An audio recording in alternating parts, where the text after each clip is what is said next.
महाराष्ट्र गोसेवा आयोग आणि पशुसंवर्धन विभाग महाराष्ट्र शासन यांच्या संयुक्त विद्यमाने आयोजित राजमाता गोमाता संवाद यात्रा सांगलीत दाखल झाल्यानंतर गणपती पंचायतन संस्थेच्या वतीनं यात्रेचे उत्साहात स्वागत करण्यात आले।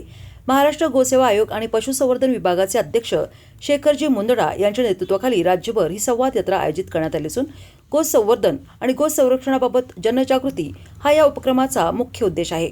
या गणपती पंचायतन संस्थेचे युवराज आदित्यराजे पटवर्धन यांच्या वतीनं यात्रेचे स्वागत करण्यात आले। कार्यक्रमाच्या प्रारंभी भारतमाता आणि छत्रपती शिवाजी महाराज यांच्या प्रतिमेस जिल्हाधिकारी मैनाक घोष, जिल्हा पोलीस अधीक्षक तुषार दोशी, हरिभक्त परायण कोटणीस महाराज, विश्व हिंदू परिषदेचे अध्यक्ष भैरव कुंडाळे, माजी आमदार नितीन शिंदे आदी मान्यवरांच्या हस्ते पुष्पहार अर्पण करण्यात आला। यावेळी बोलताना अध्यक्ष शेखरजी मुंदडा यांनी गोमातेचे संवर्धन आणि संरक्षण ही काळाची गरज असल्याचे सांगितले। गोमातेचे धार्मिक, आरोग्यदायी आणि सामाजिक महत्त्व अधोरेखित करत तिच्या संरक्षणासाठी सर्वांनी पुढाकार घेण्याचे आवाहन केले। युवराज आदित्यराजे पटवर्धन यांनी गणपती पंचायत संस्थेच्या वतीनं गोसेवा आयोगाच्या कार्याला पूर्ण सहकार्य देण्याची ग्वाही दिली। गोसंवर्धनाच्या विविध उपक्रमांमध्ये संस्था सक्रिय सहभाग घेईल असेही त्यांनी सांगितले। कार्यक्रमास नितीन ओझा यांच्यासह गोभक्त आणि नागरिक मोठ्या संख्येनं उपस्थित होते। देशी गाय ही स्पर्धा तुम्ही फक्त शाळेत घ्या, मी तुम्हाला मदत करतो। आयोगाचं सरकारचं सर्टिफिकेट असेल तर त्याला महत्त्व येईल।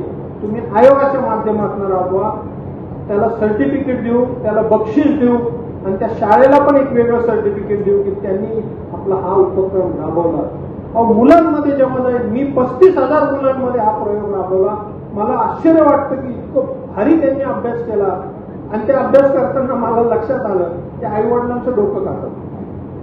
त्यांचं जवळ मला देशी गायचं सांग, मग ते आई वडील स्टडी करतात, अभ्यास करतात, त्याला घेऊन जातात गोशाळेत, गायीकडे घेऊन जातात, चित्र काढायला लावतात, मग देशी गाय कोणती हे सुद्धा त्यांना सांगतात। हाच ते आपला उद्देश आहे, साक्षरताच करायची आहे आणि ती मुलांच्या माध्यमातून खूप जोरात होईल। म्हणून तुम्ही हे सुद्धा प्रयोग आता राबवा। आणि शेवटचं गो टुरिझम, हे जे बोलतोय आपण गाईचं महत्व असं आहे, तसं आहे, तसं आहे, आमच्या देशी गाई हे एक टुरिझम म्हणून एखादी चांगली गोशाळा प्रत्येक जिल्ह्यात डेव्हलप करा। मी यांच्या गोशाळेवर जाऊन आलो होतो, कुठे गेलो काय नव्हतं, नाही गो केंद्र छोटी आहे पण गेल्यावर इतकं प्रसन्न वाटतं।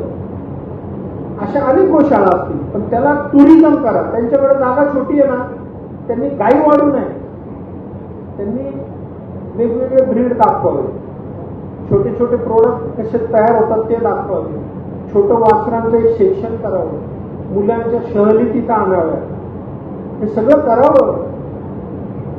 वाढदिवस कसा तिथं साजरा होईल, अॅनिव्हर्सरी कशी साजरी होईल, त्याच्यातून तुम्हाला कशी मदत मिळेल आणि ते सगळ्यांपर्यंत कसं पोहोचेल याचं निश्चितपणे आपण अभ्यास हा केला पाहिजे।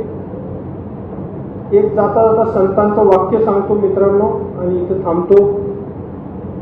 गोमाता ही मंदिर पण आहे, गोमाता ही हॉस्पिटल पण आहे। त्याला दोन्ही गोष्टींनी बघा आणि त्याला ते स्थान तिला द्या। आपण सरकारकडून जेवढं होईल तेवढं करू, गोशाळावाल्यांनी पण पुढे या, गोसेवकांनी पुढे या, गोरक्षकांनी पुढे या, गोपालकांनी पुढे या आणि गोदानदात्यांनी पण पुढे या। हे सगळे जर एकत्र आले तर मला वाटत नाही आम्ही जे बोलतोय ते खूप अवघड आहे। लवकरात लवकर हे सगळं सगळ्यांपर्यंत पोहोचेल आणि आपल्याला येणारा काळ हा सुनिश्चितपणे एक चांगला काळ दिसेल। गौरव कुदळजींना मी एवढंच सांगतो की तुम्ही गोमंत्रालय भारतात करायचं म्हणताय, त्याच्याऐवजी पहिलं गोमंत्रालय महाराष्ट्रात करायला लावा, जेणेकरून एक वेगळा बदल इथून तरी सुरुवात होईल। आणि महाराष्ट्र असं राज्य आहे की सगळ्या गोष्टीमध्ये पुढाकार घेतं आणि काहीतरी वेगळं मॉडेल सेट करतं। त्यामुळे याच्यावर आपण निश्चितपणे करा। गाईला साधं सुधं आपण मानत नाही, राज्यमाताचा नुसता। नमस्कार सांगलीकर, गौ सेवा आयोगचे अध्यक्ष मुंदडाजी सांगलीच्या दौऱ्यावर आले होते आणि त्यांनी सगळ्या सांगलीकरांना पटवून दिलं की गौ रक्षा आणि गौ संवर्धन का महत्त्वाचे आहे आणि गणपती संस्थान त्यांना ह्यासाठीच मदत करणार आहे। त्या ठिकाणी त्याला अडवत होते, त्यांच्यावर ते कसाही हल्ला करत होते। अनेक गायी पकडल्या, अनेक गायी गोशाळेमध्ये पाठवल्या नितेश ओझा माझा सहकारी एक अत्यंत चांगल्या पद्धतीनं गोशाळा चालवतोय. गोशाळेबरोबर त्या ठिकाणी उत्पादन गाईच्या माध्यमातून त्या ठिकाणी करतोय, गाईचा उपयोग काय सांगतोय. आणि ही संवाद यात्रा आज आयोग स्थापन झाला. राज्यामध्ये ठिकठिकाणी चांगल्या पद्धतीनं गोशाळा निर्माण होती. पूर्वीची पांजरपोळची अवस्था आणि आत्ताची पांजरपोळची अवस्था बघितली तर प्रत्येक हिंदूनं सांगलीतल्या पांजरपोळमध्ये या गोशाळेमध्ये आलं पाहिजे. त्या ठिकाणी असलेल्या गायी पाहिल्या पाहिजेत आणि ठिकठिकाणी अशा पद्धतीच्या जिल्ह्यामध्ये जिथं जिथं गायरान आहे त्या ठिकाणी गोशाळा उभारल्या पाहिजेत आणि त्यासाठी प्रयत्न केले पाहिजेत. तसे प्रस्ताव या आयोगाकडे दिले पाहिजे. आयोग एकदम ऍक्टिव्ह आयोग आहे. त्यांनी आता काहीतरी 25 लाख रुपयाचा निधी मंजूर केला म्हणून मला माहेश्वरी समाजानं सांगितलं.